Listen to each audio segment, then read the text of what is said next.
Hey, what it do, y'all? It's your boy E2 Blue coming back at you again on this cold ass morning.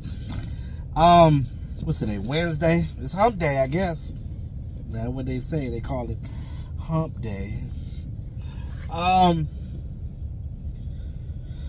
Whew, boy, we got a game tomorrow. Crazy enough as it is. Dallas Cowboys play the Seattle Seahawks tomorrow evening. I'm gonna do a video about the game or whatever, but right now I want to talk more about things that led up to that, right? So, as y'all know, Shaq Leonard came yesterday. He came and left. I've been seeing a lot of comments from fans on Instagram on different posts. And I'm just looking at these comments like, you know, I gotta chime in on this. I gotta speak my piece on the situation. Now, Shaq Leonard, that was released from the Colts, number 53 for them, once was a great player, right? Still is a great tackler. I think that he would be definitely a key piece on this linebacker core. He's more of a run stopper than anything. But I think his release was brought on because he wanted to play more there, and they kept taking him out on certain downs or whatever situation it is. But he's had 2 back surgeries. And there's, you know, reason for pause there. So what fans are not understanding is, like, I just feel like there's this narrative of, like, when guys get released from teams, sometimes fans just get so enamored over, oh, let's get this guy. Let's go get this guy. Like, they're just, same thing with the Odell Beckham shit. Like, I never wanted Odell Beckham because of his injuries and stuff like that. Now, he's with the Ravens. He's doing all right. But we don't miss him because we got good wide receivers over here. My thing is this. Would I like to see Shaq Leonard on this team? Definitely. Hell yeah. But at the same time, I think we'll be okay whether we have him or not. Now, yes, he will be a good depth piece because of the simple fact that you got Marquise Bell playing a safety playing linebacker and Damone Clark and Rashad Evans. So basically, we're one injury away from being screwed at linebacker because we lost Jabril Cox and we lost Devin Harper to other teams. So,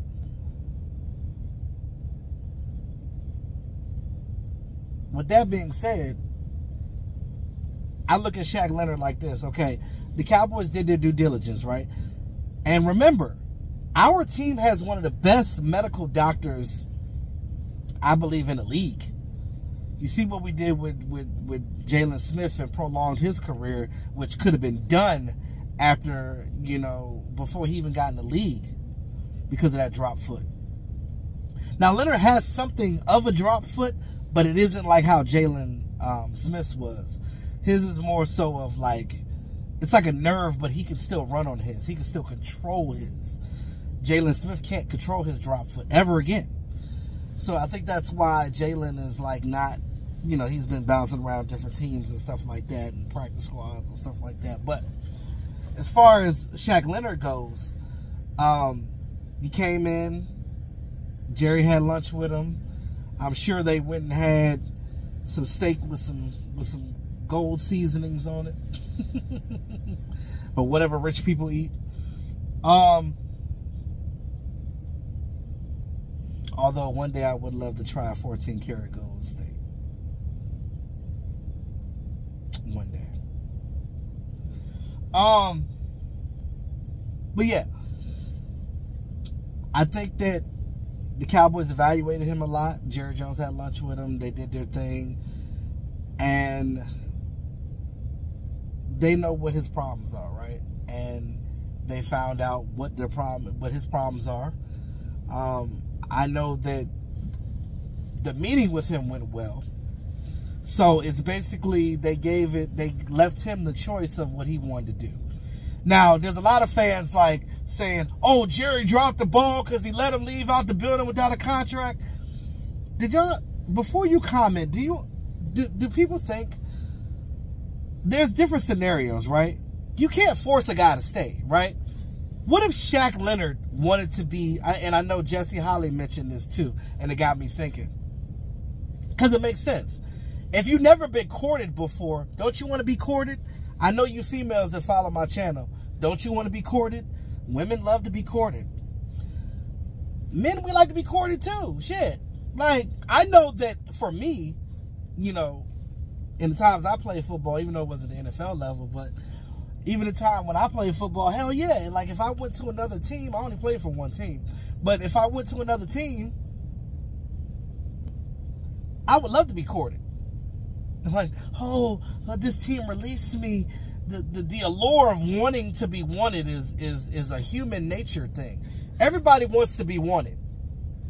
So Shaq Leonard knows that both the Cowboys and Eagles want him, right? So, but there's variables to that. The Cowboys want him because the Cowboys need him because we don't have anybody else. There's no reinforcements coming. If you play, it's you, Rashad Evans, Damone Clark, and Marquise Bell. That's it. If he goes to the Eagles, Nakobe Dean will be back at some point. So he's just a placeholder. So it depends on him what he really wants to do. So he's weighing his options right now.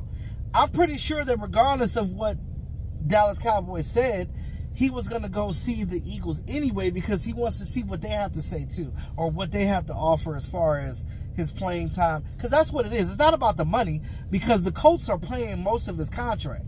I know that with the Cowboys, I know we have more cap space than the Eagles, but I think it solely comes down on playing time for him. Because I think that's the biggest thing for him is the playing time. I know with the Cowboys, it would be more favorable for him because he would probably play more with us than he would with the Eagles because once the Kobe Dean or whatever their injured players come back, he may get benched again. So he's got to think about that. The Eagles play outdoors. It's cold as shit. Cowboys play in a dome. Now, granted, all your games are home, but the fact of the matter that you do have the option of that. There's no state tax in Texas. There's that. It just depends on what he wants to do, right? I mean, we know he's a Q dog or whatever, so, you know,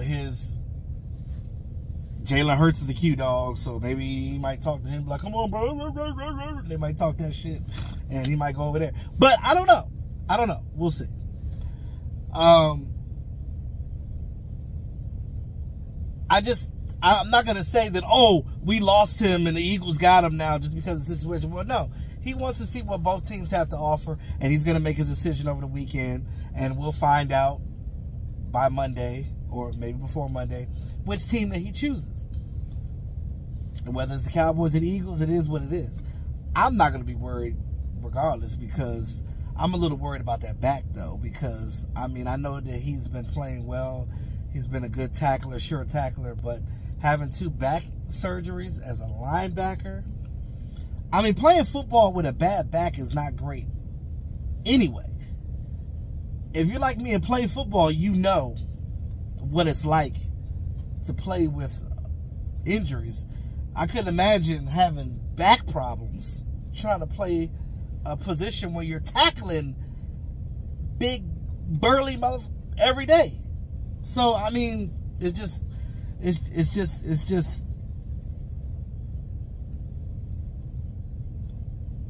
I don't know. It's a situational thing, but that's my take with the whole Shaq thing. If we get him, we get him. If we don't, I mean, there's other options. They can figure it out. But I mean, I don't think it's gonna make or break us. But I just think that some fans are just getting too overzealous over these things, and like it kind of gets a little wonky, you know. Like I said, would I like him? Yes, he would definitely upgrade what we have and help out with Rashad Evans and them at our linebacker position. But I mean, if the Eagles get him, I know fans are like, oh, why would the Eagles get him because they're already winning it? I get that part. I get that. But I mean, the Eagles are already good. Shout out to them. They've been winning their asses off, and they've been finding ways to win. All we need to do is worry about us. Dallas Cowboys got to worry about the Dallas Cowboys and win and win and win and win. That segued me into my second thing. Dak Prescott. He's been playing lights out. Now, Aaron Rodgers came out and said some nice things about him and that he loves the cadence that he's doing and he's one of his favorites. That's saying a lot from the GOAT. But I don't want to hear a lot of praise over Dak because I kind of like, not that I like when he gets hated on, but I kind of like that he's an underdog and people don't really think that he's going to do well, because I feel like when people aren't rooting for Dak, that's when he does well. I don't need anybody to overhype the Dallas Cowboys. Don't do it. Don't do it at all. I just want to see them just concentrate on them, do what they need to do, and let's win. Because these games are going to be pivotal. This Seattle game tomorrow, got to win that. Because you're going to get the Eagles. You're going to get Miami. You're going to get the Lions. And then you end the season with the Commanders again. But I'm just saying, you got to get these. Oh, yeah, let's not forget the Bills. You got the Bills in there, too. So these games are pivotal. If you want to keep pace with the Eagles, we're going to win out. So just concentrate and get these dubs. So let me know what you guys think in the comments section, man. It's your boy E2 Blue. Peace out.